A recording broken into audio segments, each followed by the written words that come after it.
What is going on, guys? It's Kevin back again with a quick new video, just letting you guys know what I've been doing and what I've been working on. Now today we are back with the Honda Civic. Now I've had the turbo kit installed on this car for about a week. I've driven it for about 2 days, and this video is going to be dedicated to a couple of things. First of all, you guys already know that I was trying to stay as cheap as possible when it comes to this install, so it is a very basic eBay turbo kit, which I got mine super cheap, was about $100. There's a couple other things that I did to this car or had to spend on the car. We're gonna give you a rundown of that, but I think overall at the end of this video, what I want to talk about is two things: the difficulty of installing it, and was it worth it? Does it make it faster? Does it make it more enjoyable? So I'm going to give you my opinion at the end of the video, but first of all, we're going to talk about everything that was done to this car. So let's talk about the engine. Now this engine is completely and utterly stock engine. There is really nothing on this engine that didn't come with the turbo kit. The only thing that I had to get apart was the blow-off valve, which you can see right there, and that cost me $20. I got it off of Facebook Marketplace. Now, the one thing that I did use that I didn't want to use was this thing right here, is the fuel pressure regulator. And the reason that I end up using it is when I installed the turbo kit itself and getting into boost, the power band would completely drop off. And I knew it was because of some sort of fuel issue. And I had the Vortex system on there, but unfortunately it's not adjustable, and you can't see how much pressure you're actually getting. So I installed this, realized that I needed to bump up the pressure a little bit with these little, factory injectors. Right now we're running 6 psi. We'll get into how it performs here in a few minutes.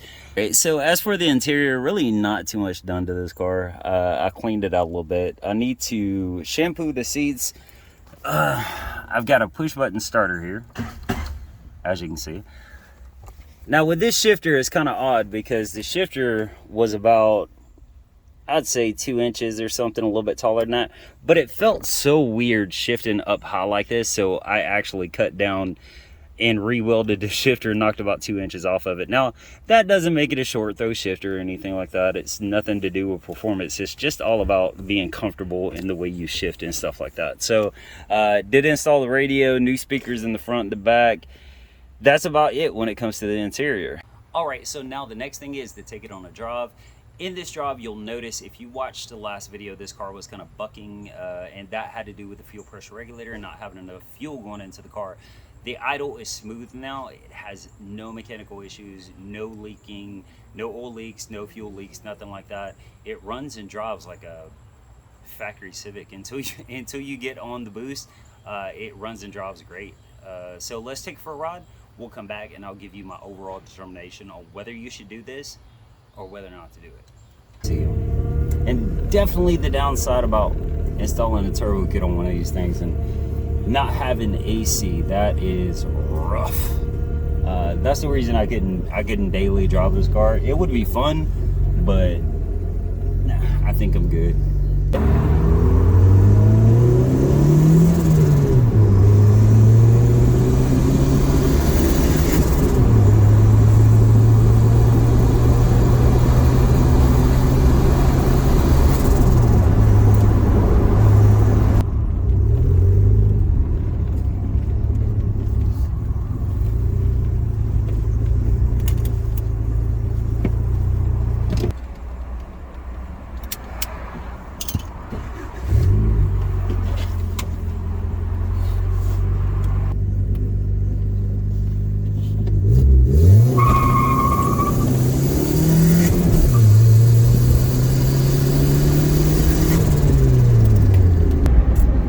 Alright guys, unfortunately I thought I recorded the end of the video, but it did not record. So I'm doing that now. I'm on the way home. I'm in Atlanta. So I want to share my opinion on the Civic and the whole turbo kit situation. Now, as for the installation of the car, if you know anything about cars, if you know how to do a tune-up, an oil change, you can turn a wrench, you're pretty competent. A scale from 1 to 10, which 1 being super simple and 10 being like you should probably just take it to a shop, I'll put it somewhere around a 6 or a 7. The hardest part you're going to run into is tapping the oil pan for the oil drain. And then also the downpipe. If you don't have a welder, you'll probably have to take to a shop or have a friend, you know, weld it up for you or something like that. The turbo kit itself is really simple. It's just bolt-on parts. Everything pretty much lined up the way it should have. So installation is not difficult. Here's the big question. Was doing all of that worth it? Was putting the turbo kit in and doing all this stuff, was it really worth it?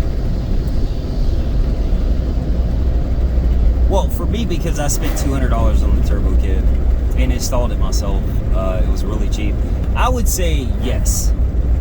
I will say this though, if I would have had to spend retail on the kit and had somebody to install it, or shit, retail on the kit and I install it myself, I would be pissed off, because the level of performance does not match the level of money. That's not $1,000 worth of power.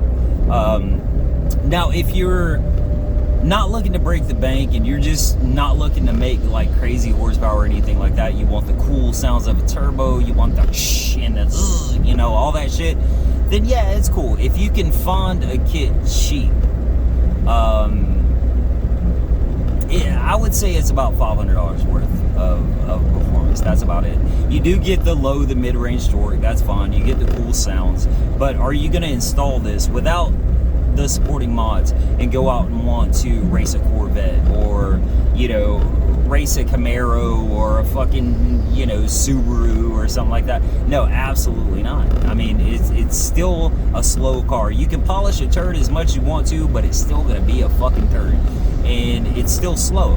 Now, on the opposite side of that, if you're looking for power and you're willing to drop, you know, $2,000 to $3,000 to do the injectors, to put a standalone ECU, you know, to put some better supporting mods on it, to go with the turbo kit and get around 300 horsepower, yeah, definitely it might be worth it. But at a base level, if you're looking for performance, no. If you're looking to just show off, to have the blow off valve, yeah, I mean, cool. But yeah, I would be pissed at $1,000. So that's just my opinion. You can have your own opinion, of course. You know, I came out pretty good, not really spending a lot. $200 is what I have in the whole kit. So I'm super excited to get into the car and drive it more and to tune it. And that's not the end of it, because I am gonna start upgrading now and buying the supporting mods and just see how far I can push the rods and the pistons, and see at what point does it break. You know, the biggest thing is getting a wideband. Don't have a wideband. I was just tuning it by ear, street tune, whatever, with the fuel pressure regulator. So there's a lot more left in the car, but at a base level, for retail, it's not worth it. But guys, that is it. I am going home. I'm gonna get something to eat. You guys stay tuned. I've got some more stuff coming up, and yeah, that's it. I'll talk to you guys later.